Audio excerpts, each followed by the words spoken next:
नमस्कार दोस्तों, बहुत स्वागत है आप सभी का। आप देख रहे हैं आपका प्रोग्राम कॉफी पर कुरुक्षेत्र। मैं हूं सौरभ शर्मा। रोज की तरीके से आपके साथ इस प्रोग्राम में आपसे बातें बिल्कुल खुलकर करते हैं। एक ही वादा है आपसे, कोई पॉलिटिकली करेक्ट होकर हमारी कोई बाध्यता आपसे बात करने की नहीं है। बात कड़वी भी होगी तो भी कही जाएगी अगर वो सच है, और जैसी है वैसी की वैसी कही जाएगी। मेहमानों से मिलवा देता हूं आपको, फिर आज के प्रोग्राम में आगे बढ़ते हैं। प्रदीप सिंह जी रोज की तरह हमारे साथ हैं। सर बहुत स्वागत है आपका। अश्विनी उपाध्याय जी हमारे साथ हैं, सुप्रीम कोर्ट में के वकील हैं, बहुत स्वागत सर आपका भी। ओम जी उपाध्याय जी डायरेक्टर ICHR हमारे साथ हैं, सर बहुत स्वागत आपका भी। बहराइच में जिस हिंदू लड़के की हत्या की गई थी उसके आरोपी आज पकड़ लिए गए हैं और उनका एनकाउंटर कर दिया गया। पुलिसिया भाषा में हाफ एनकाउंटर, मतलब पैर में गोली लगी है, घायल हो गए हैं, लेकिन उनको अरेस्ट कर लिया गया है। 5 लोग कुल उस घर में, जो अब्दुल हमीद जिस घर में था, जिसकी घर पे किसी छत पर उस राम गोपाल मिश्रा को गोली मारी गई थी, वो उसके दोनों बेटों को एक गोली लगी है। आप खबर लगातार देख ही रहे हैं। पुलिस का कहना यह है कि इनको 5 को अरेस्ट कर लिया गया था। उसके बाद जहां पर ये छिपे हुए थे, जहां इन्होंने वो हथियार फेंकी थी, वो बंदूक फेंका था, वहाँ इनको लेकर के जा रहे थे। वहाँ से 2 लोगों ने, इनमें से लड़कों ने भागने की कोशिश की और इनको रोकने के लिए गोली चलानी पड़ी और उसमें ही घायल हो गए। ये पुलिस की बात है। अब कुछ बयान जो आए वो भी बता देता हूँ, फिर इससे आगे बढ़ जाएंगे हम। अखिलेश यादव जी ने कहा कि ये एनकाउंटर, हाफ एनकाउंटर सब डराने के लिए है, नफरत को बढ़ावा देने का काम है सरकार का। बैलेंस करने के लिए एनकाउंटर किया गया है, बैलेंस करने के लिए एनकाउंटर किया गया। ये कहाँ की व्यवस्था है बैलेंस करने के लिए, जान लें। बांटो और राज करो की नीति पर सरकार चल रही है। और बयान आपको बता देता हूं। सरवर चिश्ती साहब जो हैं, ये अजमेर वाले, इन्होंने कहा है भाई न्यूटन का 3rd लॉ था, एक्शन का रिएक्शन होगा।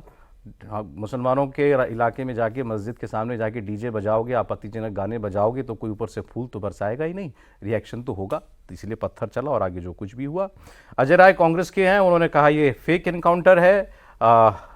अफजाल अंसारी, ये सांसद है समाजवादी पार्टी के, इन्होंने बटोगे तो कटोगे जो नारा योगी जी ने दिया हुआ है, उसको उन्होंने कहा एक कोड वर्ड है हिंदुओं के लिए कि जो करना है कर लो, मतलब खुली छूट है तुम लोगों को। ऐसे ही अरशद मदनी है, अरशद मदनी जमीयत उलमा हिंद के अध्यक्ष हैं। उन्होंने कहा कि मुसलमानों पर जुल्म हो रहा है, पुलिस ज्यादती कर रही है, टारगेट कर रही है मुसलमानों को। पहले यही क्लियर कर लें सर बात, बैलेंस करने के लिए एनकाउंटर हुआ है क्या ये, एक हिंदू लड़के का बदला लेने के लिए? बैलेंस करने की परिभाषा तो देश के पहले प्रधानमंत्री जवाहरलाल नेहरू ने तय की थी। जब बिहार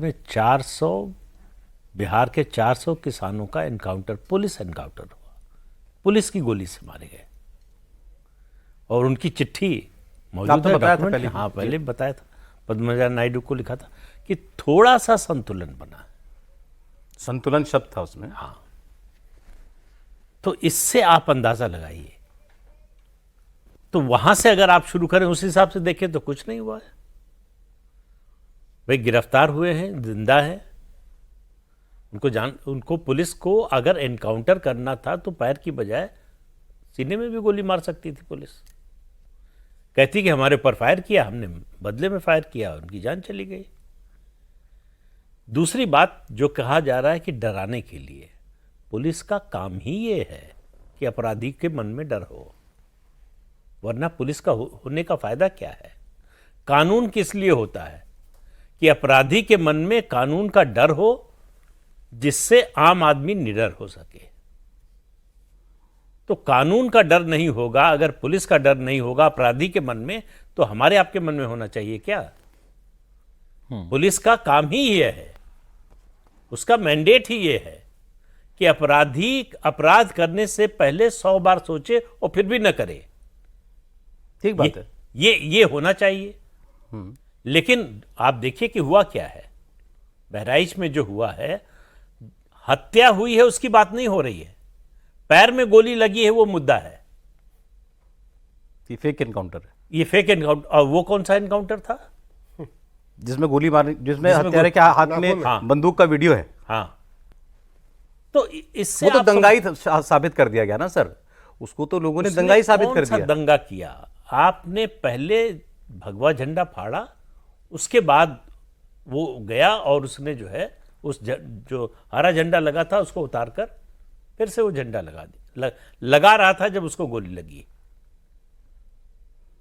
तो इस तरह की घटनाएं पहली बार तो नहीं हुई है। अभी उत्तर प्रदेश के ही किसी जिले में, जिले का नाम अभी याद, देवरिया में आज हुआ ना, नहीं कल शाम मंदिर पर जो है वो मूर्ति तोड़ी, झंडा लगा दिया, इस्लामी झंडा लगा दिया। लोगों ने जाके पुलिस में कंप्लेंट की और एफआईआर दर्ज हो गई। तो अगर ये किया होता कि उसने जो किया उस पर उसको पकड़ के ले जाते थाने में और एफआईआर दर्ज करा देते, तब तो बात समझ में आती है। आपके पास बंदूक पहले से मौजूद थी, आपके घर में पत्थर पहले से मौजूद था, पूरी तैयारी थी। आप देख के गोली पैर में नहीं मारी, पुलिस मार सकती है सेल्फ डिफेंस में, आपके ऊपर वो हमला नहीं कर रहा था, खड़ा था वो, तो आपने वीडियो में दिख पीछे रहा से है। गोली मारी, पीठ पर गोली मारी है। ना आपके ऊपर पत्थर फेंक रहा था, ना लाठी चला रहा था, ना आपको गाली दे रहा था। उसका झंडा उतारना ही इतना बड़ा जुर्म हो गया इतना था। बड़ा जुर्म हो गया, लेकिन उसका मारा जाना भी सामान्य बात है कि ये तो होगा ही। सर वैसे मैं तो इस एनकाउंटर जो अभी जो हुआ है इससे आगे की बात करना चाहता हूँ। नेता लोग बोलते रहेंगे, कोई फेक एनकाउंटर कहेगा, पुलिस कहेगी सच है, ये ना पहले हुआ है, आगे भी होगा, पीछे भी होते रहे हैं। इससे आगे की बात करनी है। हमने एक प्रोग्राम में आप लोग थे ये बात की थी कि भाई प्रॉब्लम क्या होती है, क्या प्रोवोकेशन हो जाता है अगर एक मुस्लिम आबादी वाले इलाके से आप कोई धार्मिक जुलूस हिंदुओं का निकल जाता है, तो गाने से क्या प्रॉब्लम है, मस्जिद के सामने म्यूजिक से क्या प्रॉब्लम है। हमने उसके रूट्स में जाकर के बात की थी कि बाबा साहब अम्बेडकर ने लिखा है कि ये सदियों से चला आ रहा है कि उनके लिए ये चीज़ मतलब एक मुस्लिम वर्ग के लिए ये चीज़ नाकाबिले बर्दाश्त है कि आप मस्जिद के सामने म्यूज़िक या संगीत प्ले करें, नहीं बर्दाश्त है उनको। और इसमें आज़ादी से पहले दंगे हुए, अपनी किताबें बाबा साहब लिख के गए हैं, ये सारी बातें हुई। मैं तो पूछ रहा हूँ आगे क्या करेंगे आप, इसका सोल्यूशन क्या है। ये त्यौहार हर साल आएंगे, अभी त्योहारों का सीज़न है। हमारे गांव में 1000 से ज़्यादा हिंदू रहते हैं। जिले का सबसे बड़ा गांव है, सबसे बड़ी ग्राम सभा है। एक परिवार उसमें मुस्लिम है। अब वो हमारे पूर्वजों ने रखा था दर्जी की कपड़ा वपड़ा सिलने के लिए। वो अपने सारे त्यौहार मनाता है और कभी उसके ऊपर एक कुछ भी नहीं होता है।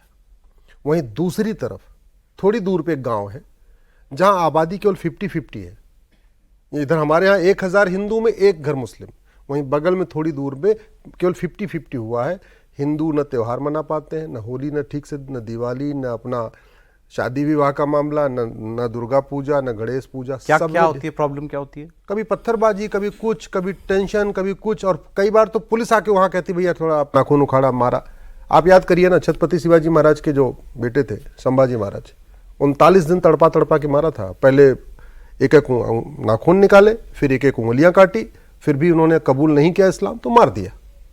तो ये तो परंपरा रही, मतलब 7वीं शताब्दी में जैसे मार रहे थे, 8वीं शताब्दी में वैसे ही मार रहे हैं, 9वीं शताब्दी में वैसे ही मार रहे हैं, 11वीं शताब्दी में वैसे मार रहे हैं, और 21वीं शताब्दी में वैसे ही मार रहे हैं। मारने की प्रक्रिया तो कोई बदली नहीं।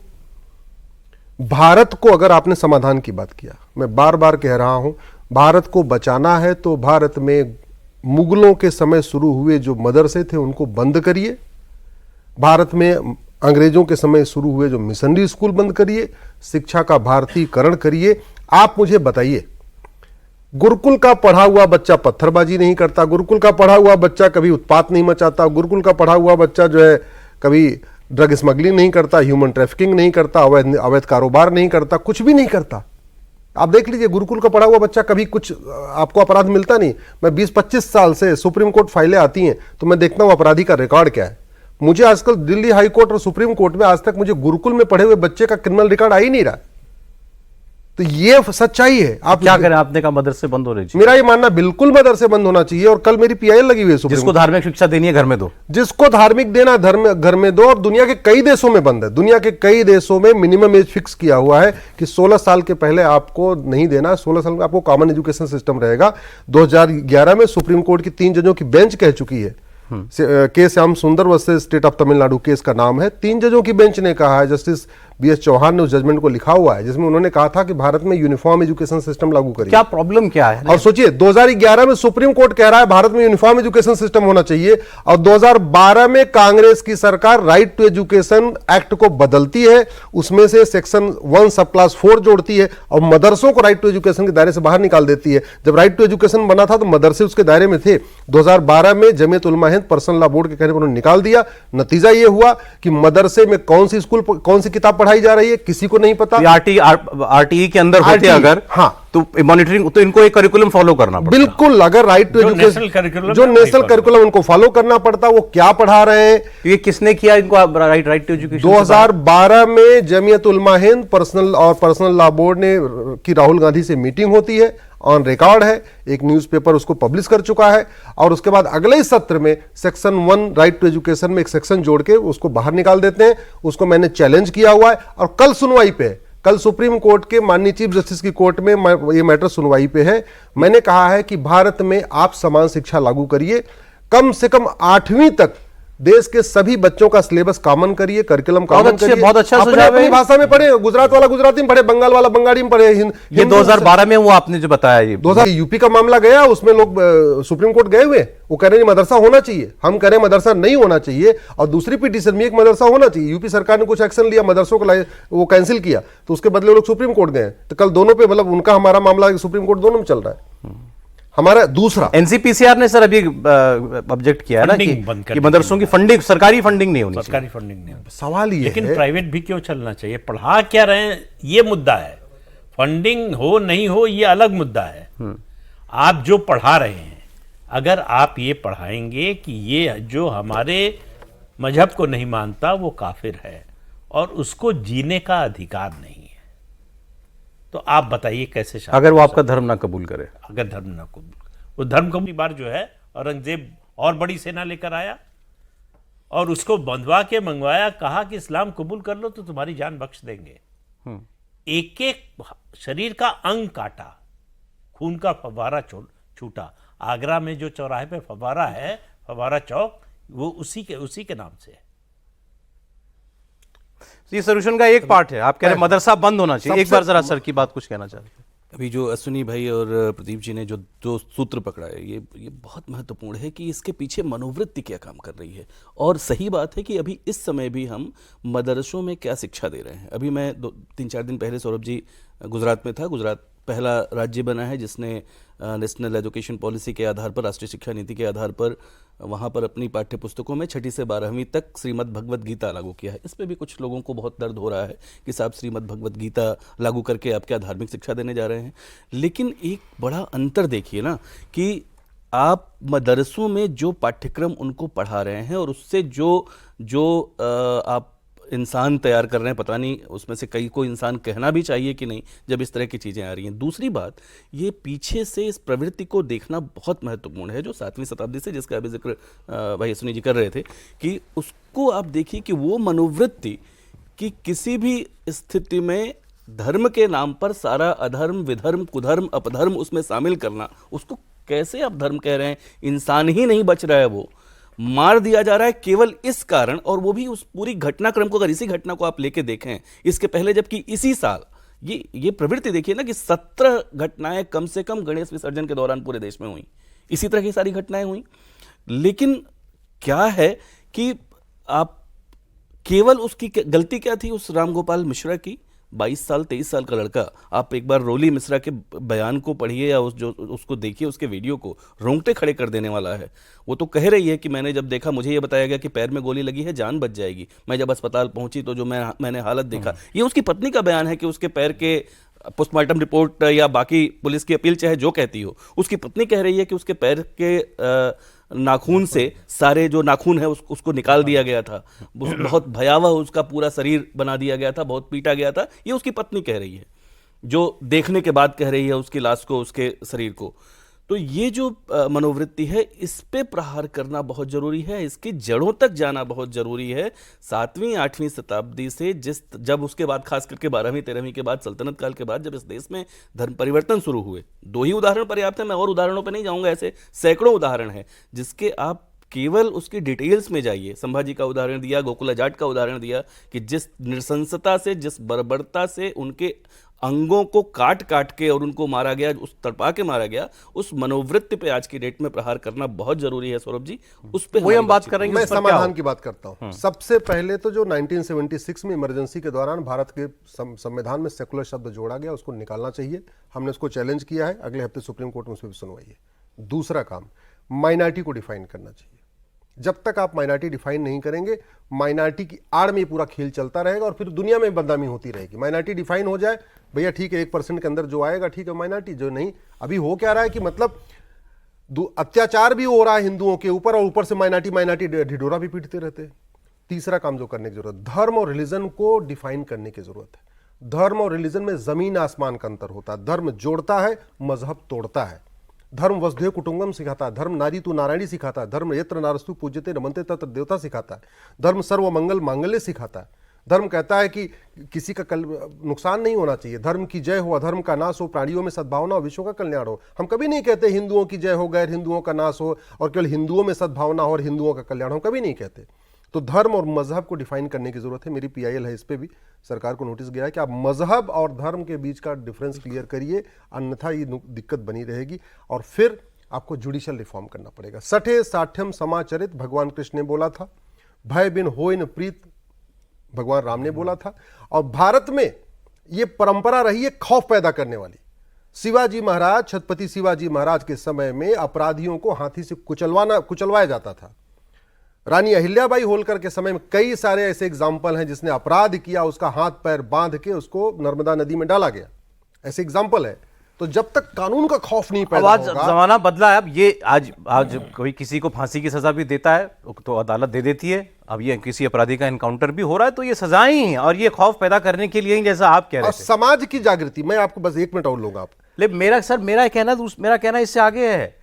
इससे भी तो आपकी समस्या का हल नहीं हो रहा। नहीं, एनकाउंटर आज पहला थोड़ी हुआ है। देखिए वहां पे, उसके लिए मैं आपको बता दूं, आप दुर्गा जी की यात्रा निकाल रहे हो, मां दुर्गा का मुख्य शस्त्र है तलवार, आपके हाथ में तलवार नहीं है। आप भगवान परशुराम जी की शोभा यात्रा निकालते हो, भगवान परशुराम का मुख्य शस्त्र है फरसा, आपके हाथ में नहीं रहता। आप शिव जी की यात्रा निकालते हो, आपके हाथ में त्रिशूल नहीं होता। आप हनुमान जी की शोभा यात्रा निकालते हो, आपके हाथ में गदा नहीं होता। तो उसके लिए बहुत हद ये तो तक खैर ये हिंदू भी जिम्मेदार है। इससे तो कई बार बहुत खराब परिस्थितियां भी पैदा हो सकती इसका जो नहीं, सोल्यूशन मैं क्या कह रहा हूं, आप अगर देखिए, कहते नहीं भय बिन होए न प्रीत, तो समाज भी चूंकि लगातार उसमें चला गया, अपने सौरभ जी, इसका- मैं कह अपने रहा हूं, सर, परंपराओं को छोड़ता चला गया। मैं एक धार्मिक काज पे निकला हूं, मैं क्यों हथियार रख के चलूंगा? मुझे डर क्यों होना चाहिए? नहीं, प्रॉब्लम ये है। नहीं, दो चीजें हैं। देखिए, एक तो मानवाधिकार आपने कहा- मानव का होता है, राक्षस का नहीं। मानवाधिकार मानव का होता है, और राक्षस, आपको मानवाधिकार की बात समझ में नहीं आएगी, राक्षस को अहिंसा समझ में नहीं आती। इसके लिए तो आप किसी को मतलब मैं कैसे आप जिसने समाधान कभी पक्ष नहीं के लिए- उठाई तलवार, उसको आप कैसे कह देंगे? समाधान पक्ष नहीं, के लिए नहीं, दो आपकी- छोटी छोटी वो आपकी बातें। बात ठीक है। मैं कहता हूं कि इस समस्या का समाधान अगर आपको खोजना है तो पहले आप समस्या को पहचानिए। इलाज तो तब करेंगे जब बीमारी पता होगी। बीमारी को ही अगर रिकॉग्नाइज करने को तैयार नहीं है आप, तो उसका इलाज आप नहीं कर सकते। और हमारे देश में अगर नायक के रूप में, उदाहरण के रूप में आप कहें, प्रस्तुत हैं क्या करना चाहिए, वो छत्रपति महाराज शिवाजी। शिवाजी महाराज बिल्कुल ठीक कह रहे हैं। एक मिनट, तो उनका उदाहरण आप देख लीजिए। इस कार्यक्रम में कई बार मैं भी कह चुका हूं, दूसरे लोग भी कह चुके हैं, एक शब्द का इस्तेमाल, शत्रुबोध। जैसा शत्रुबोध शिवाजी महाराज में था, मुझे नहीं लगता और किसी में इस तरह का था। औरंगजेब से मिलने उसके किले में अकेले जाते हैं, लेकिन उनको मालूम था कि ये मारेगा, ये दोस्ती के लिए नहीं बुला रहा है।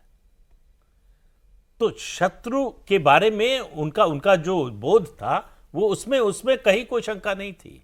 वो इस गलतफहमी में नहीं थे कि हाथ मिलाने जा रहे हैं, दोस्ती करने जा रहे हैं। तो फिर दूसरी बात आती है साहस। वो अपने साथ बगनखा लेके गए थे कि इसकी जरूरत पड़ सकती है। शस्त्र किस लिए होता है? आर्मी के पास आपके हथियार किस लिए होता है? ऐसा थोड़ा होता है कि आर्मी को आपने हथियार दिया तो बॉर्डर पे चली जाएगी और जो है हथियार का इस्तेमाल करना शुरू कर देगी। कब इस्तेमाल करना है, वो समय जब आएगा तब आपके पास हथियार होना चाहिए। अगर उस समय पर आपके पास हथियार नहीं है तो फिर कोई मतलब नहीं है उस हथियार के होने का। किस को तो हथियार? नहीं, हथियार से आप जो है गोली, बंदूक और उससे मत समझिए। मैं कह रहा हूं जवाब देने के लिए। सौरभ जी, मैं वैचारिक आधार पर बात कर रहा हूं। मैं हथियारों की बात नहीं कर रहा हूं। हथियार से मतलब फिजिकल हथियार से मतलब अर्थ नहीं है वो। आपको पता होना चाहिए कि आपकी ताकत क्या है, आपकी विशेषता क्या है, और आपको पता होना चाहिए कि आपके सामने जो व्यक्ति है वो आपका दोस्त है या दुश्मन है। वो आपको दोस्त कभी मान सकता है कि नहीं मान सकता है, उसके अनुसार आपका आचरण होना चाहिए। आप अगर धोखे में रहेंगे, चाणक्य ने कहा दुश्मन को एक मौका देना चाहिए, दोस्त को 2 मौके देने चाहिए, लेकिन गद्दार को एक भी मौका नहीं देना चाहिए। जो भी गद्दार को मौका देगा वो जीवन भर पछताएगा अगर बच गया तो ये जब तक आपकी मेधा में ये नहीं आएगा कि कौन दोस्त हो सकता है, कौन नहीं हो सकता है। अब इसका यह मतलब नहीं कि आप तलवार लेके निकलिए और सबको काटना शुरू कर दीजिए। इसका मतलब यह है कि आपको पता होना चाहिए, जो मैं बार बार कहता हूं कि एक इन्फॉर्म्ड डिसीजन होना चाहिए आपका, कि आपके पास जानकारी हो, तथ्यात्मक जानकारी हो, तर्कपूर्ण जानकारी हो, उसके आधार पर आप अपने आचरण का फैसला कीजिए। और ये केवल व्यक्ति के लिए नहीं है, केवल समाज के लिए नहीं है, सरकार के लिए। हम तो ये कह रहे हैं कि भाई हम अपने और दूसरे में फर्क नहीं करते। आप जैसे आप मेरे लिए बराबर हो, जैसे बाकी जैसे कोई और मेरा भाई होगा वो बराबर है, वो भी ऐसा ही सोचे, वो उसके लिए क्या कर सकते हो? नहीं, मैं आपको बता दूं, एक मिनट, मैं आपको एग्जांपल देता हूं। हिंदू कभी अपने बच्चे का नाम रावण नहीं रखता, मेघनाद नहीं रखता, कुंभकर्ण नहीं रखता, और इवन विभीषण नहीं रखता, जबकि विभीषण राम भक्त था, फिर भी नहीं रखता कि नहीं इसने भाई से द्रोह किया हुआ है, विभीषण भी नहीं रखता। और दूसरी तरफ सबको पता है कि बाबर, हुमायूं, अकबर, गजनी, गोरी ये वहशी दरिंदे थे, तैमूर। और पढ़े लिखे लोग अपने बच्चों का नाम तैमूर, बाबर, हुमायूं, अकबर, गजनी, गोरी बड़े गर्व से रखते। चीन ने 60 नाम बैन कर दिया, पता है? जिन वहशी दरिंदों ने भारत में अत्याचार किया उनके नाम पे चाइना में मुस्लिम अपने बच्चों का नाम नहीं रख सकते, और भारत में उनके वहशी दरिंदों के नाम पे सड़क, मोहल्ले, गलियां, आप भारत का दिल्ली का इंडिया गेट घूमिए ना, आपको बाबर, हुमायूं, तुगलक, गजनी, गोरी सारी सड़कें मिल जाएंगी यहीं पे। तुगलक ये बताइए। हाँ, मैं ठीक है। अच्छा, दूसरा आप कह रहे थे ना क्यों, एक चीज सोचिए, परमाणु बम हमने बना रखा है, रोज चलाते हैं क्या? हमने अग्नि बना रखा है, ब्रह्मोस बना रखा है, राफेल खरीद लिया, सब कुछ खरीद लिया, चलाते हैं क्या? नहीं चलाते।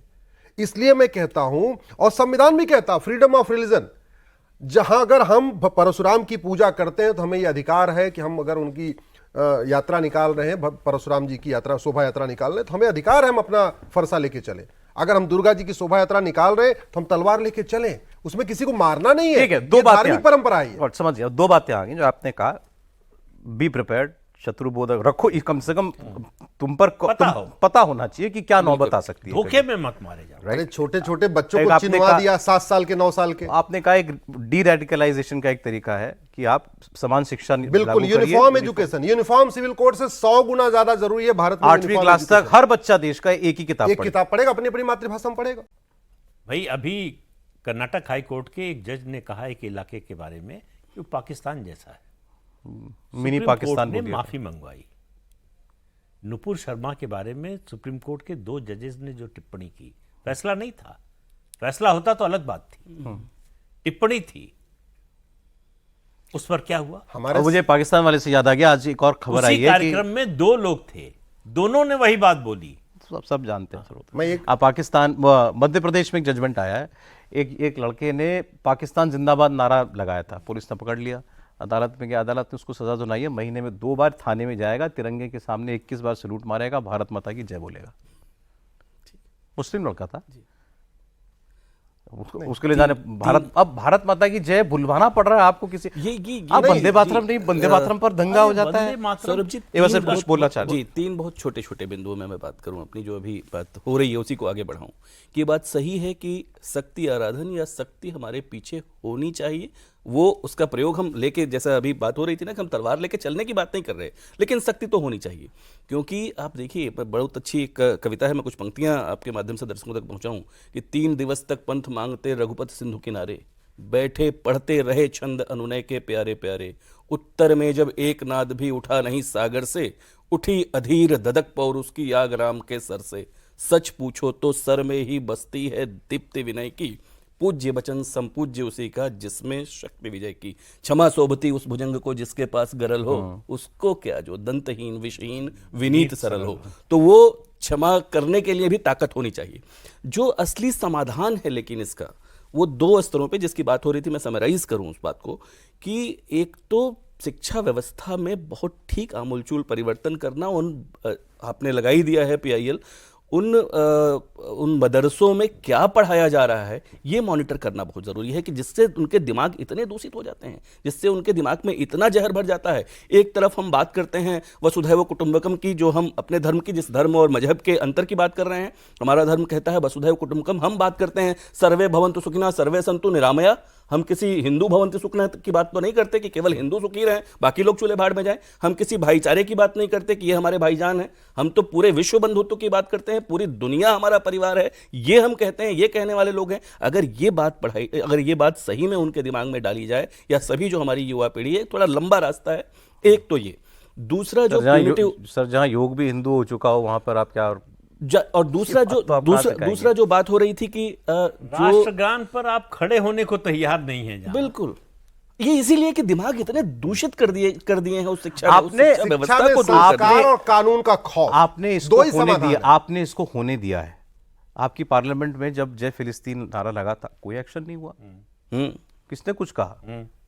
नहीं, कानून वहीं पर कहा जाता है ना, जब राष्ट्रगान बजता है तो एक आध सांसद गैलरी से निकल जाते हैं बाहर। अरे आपके पार्लियामेंट में होता है। सौरभ जी, कानून इतना घटिया है, एक व्यक्ति खुलेआम कहता है 15 मिनट के लिए पुलिस को हटा लो, हिंदुस्तान से हिंदुओं को खत्म कर दूंगा, उसको 10-20 साल की सजाए नहीं होती है। वो तो बाकायदा विधायक बन के बैठा हुआ है। तो आप जरा सोचो, उसने कितने लोगों को मोटिवेट कर दिया कि ऐसे 12 करोगे, नहीं विधायक बनोगे, पार्षद तो बनी जाओगे, प्रधान तो बनी जाओगे। एक कहता मोदी जी के टुकड़े टुकड़े कर दूंगा, कुछ हुआ ही नहीं उसका, वो तो सांसद बन गया। ऐसे लोग जब आपको प्रमोट होते हैं, ऐसे लोग सांसद विधायक पार्षद प्रधान बनते हैं, तब मोटिवेशन आता है। और वो इसलिए आ रहा है, मैंने कहा ना, शिक्षा में संस्कार, कानून का खौफ। शिक्षा में संस्कार तब आएगा जब हमारी वैदिक गुरुकुल शिक्षा व्यवस्था लागू होगी, सबके लिए कंपलसरी होगी, कम से कम 14 साल तक।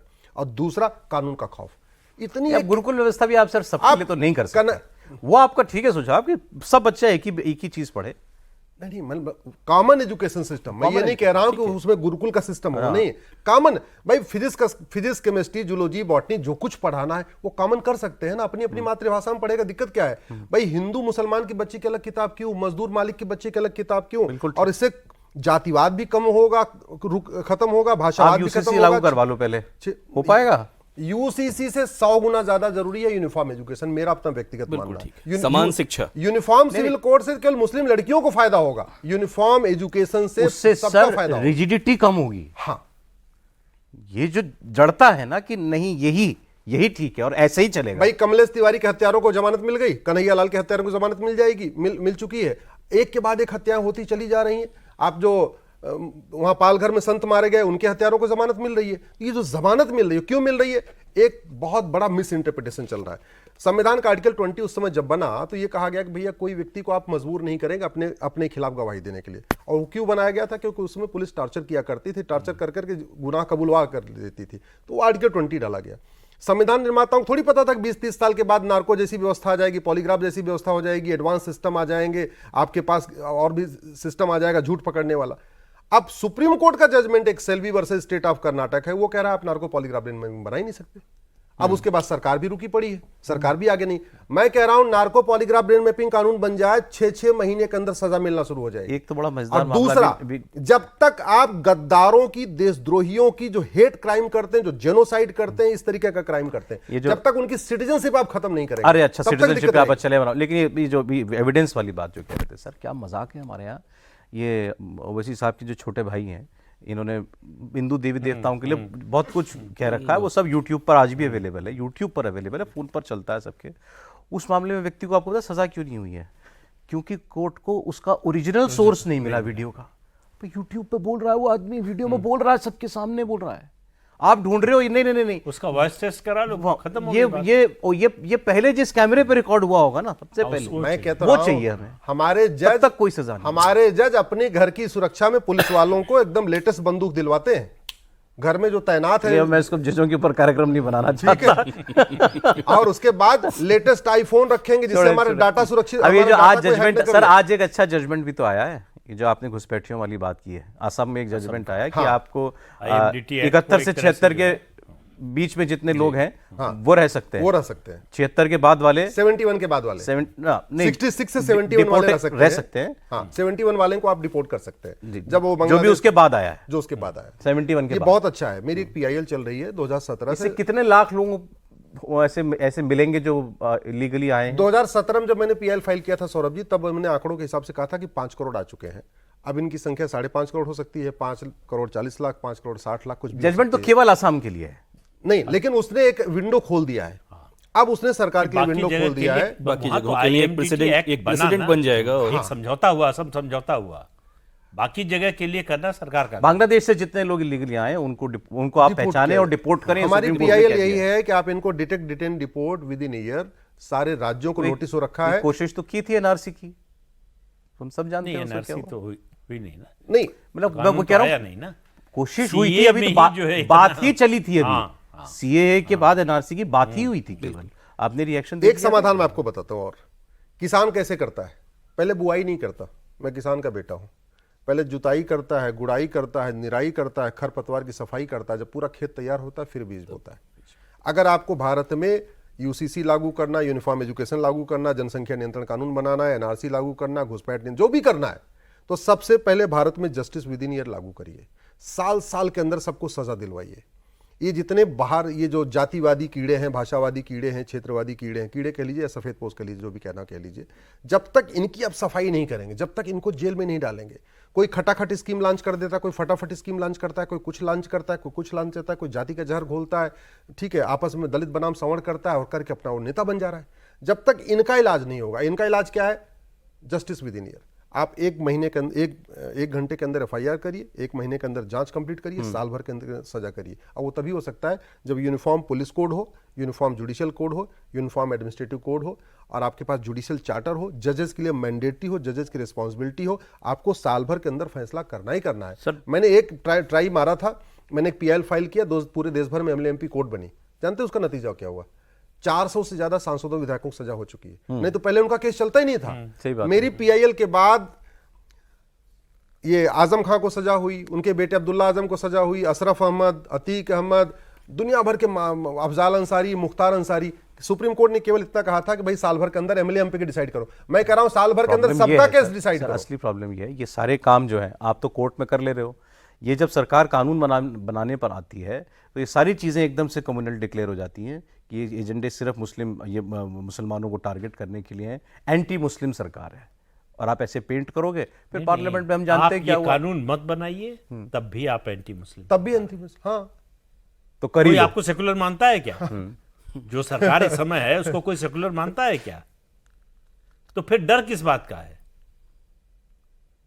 भाई? आप, फिर मैं वही बात कह रहा हूं कि आप बीमारी को पहचानिए, उसका इलाज कीजिए। कौन आपको क्या कहता है, क्या सोचता है, इमेज की चिंता मत करिए। उसकी चिंता मत कीजिए, क्योंकि वो बदलने वाला नहीं है। उसने पहले से तय कर रखा है कि आपको, हमको इसी रूप में पहचान आपकी करानी है। मैंने एक बार प्रोग्राम में आपसे इसी बात पर ये कहा था कि सरकार को, लेकिन फिर जब कोई सड़क पर अपनी ताकत दिखाने के लिए उतरेगा, सीएनआरसी में यही हुआ ना, तो फिर आप क्या करोगे? क्या करोगे? उत्तर प्रदेश में क्या हुआ? हाँ, उत्तर प्रदेश में क्या हुआ? सीए पर क्यों नहीं आंदोलन हो पाया?